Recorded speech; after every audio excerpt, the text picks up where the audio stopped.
All right. Well, President Trump's nominee for Transportation Secretary, somebody who's very familiar to Fox watchers, Sean Duffy, advancing to the full Senate vote. He has cleared the Senate Commerce Committee.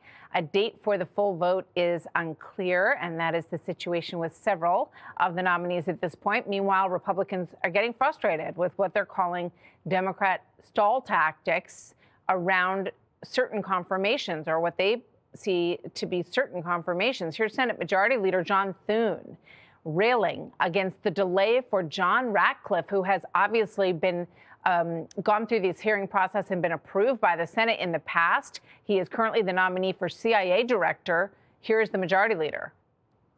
Do we want to vote on these folks on Tuesday or vote on them on Friday, Saturday, and Sunday? Because that's what we're going to do. This can be easy or this can be hard. This is a nominee that came out of the Intelligence Committee 14-3. It is a bipartisan nomination to the Central Intelligence Agency. This is about America's national security interests. And we're stalling. Pretty strong talk there from the new Majority Leader. Republican Senator from Oklahoma, Markwayne Mullin, joins me now. He's an informal advisor to Majority Leader Thune. Senator, thank you very much for being here. So, for at least a very short honeymoon, it appeared like these nominees were going to get approved fairly quickly. What's going on? Well, unfortunately, what the Democrats have done is they've done exactly what they did in 2017 with President Trump. They are absolutely stalling and not letting the American people's choice actually put his cabinet in place to get America back on track.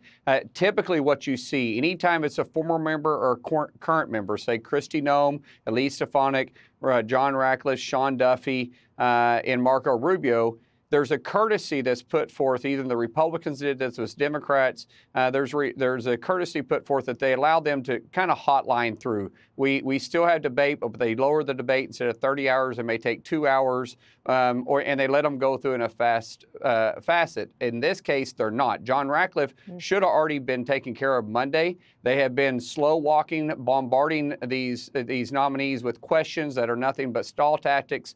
And so what you saw Leader Thune express frustration, and he has said, and he has told President Trump this, and he has told all the Republican members that we are going to stay here. We're going to work through nights and we're going to work through weekends. And they know we got the votes. I mean, you take somebody like John Ratcliffe, who came out with all but 3 votes voting for him. You had Kristi Noem, all but 2 votes voted for her to come out of committee. They know these are going to pass on the floor, but they still want to play games. You have Chris Murphy, you have Dick Durbin, you have Hirono, who are just spreading lies all over the internet, trying to say that they're radicals. They're not. They know these individuals, they know who they are, and they're doing nothing but obstructing the American people's will. So, with regard to, I've heard President Trump mention the possibility of recess appointments, and I guess there's 2 ways to do this. My guess is that if Leader Thune says we're working through the weekend, and he does that this weekend and maybe the following weekend, I would guess that the dam breaks. Most senators like to go home on the weekend. Do you think that's the case? And do you think we're going to see recess appointments if it's not? I do believe that's going to be the case. Right now, we're scheduled to vote possibly on Kristi Noem at 2:30 Sunday morning. And the reason why 2:30, because the clock restarts once you finish person. So we have 30 hours. Everyone has 30 hours to debate.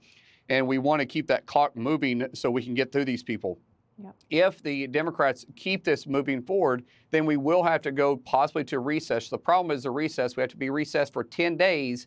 And if we do put them into recess, they cannot get paid, and they're only temporary until the next Congress starts. So it's not ideal, but it's a possibility. But then as soon as the clock starts, they would get paid, right? No, if they had to be confirmed outside the recess process to be able to get paid. So if they get appointed through recess, they still have to go through confirmation at some point. Okay. Senator Markwayne Mullin, thank you very much from Oklahoma. We'll be watching all this, reporting on it very closely. Thank you, sir. Hey, Sean Hannity here. Hey, click here to subscribe to Fox News YouTube page and catch our hottest interviews and most compelling analysis. You will not get it anywhere else.